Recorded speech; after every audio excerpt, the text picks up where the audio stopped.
Di dia tertera ayat iyyaka na'budu wa iyyaka nasta'in. Ieu hiji ayat. Lamun ca Kanjeng Nabi likulli ayatin zahrun wa batnun wa likulli harfin zahrun wa batnun wa likulli harfin hadun wa likulli hadin matlaun. Tiap ayat aya zahir jeung aya batinna.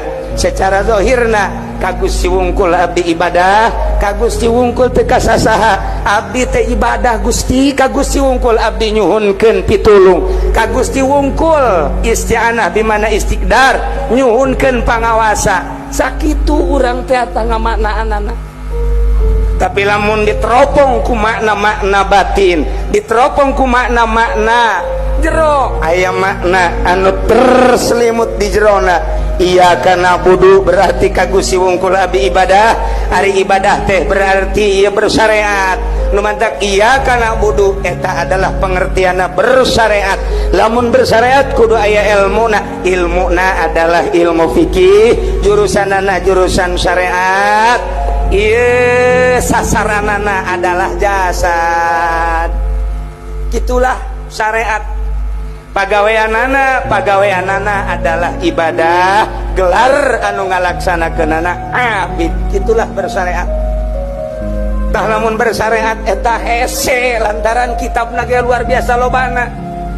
Keur mimiti asup ka pasantren mah hanya sapina, naik riyad, naik takrib.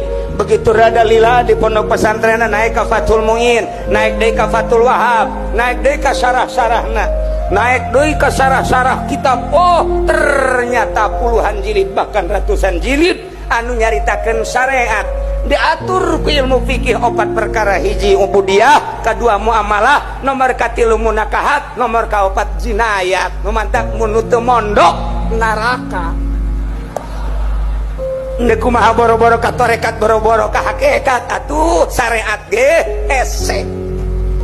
Nu mantak ge kula ikat ka kota sedih jasa neuleuh salat di Al-Ittihad atawa di Al-Azham, kopiahna ka hareup atawa kadang-kadang bukna ka dieu. Bareng di deuleu jaca kula polisi tah mah. Allahu Akbar.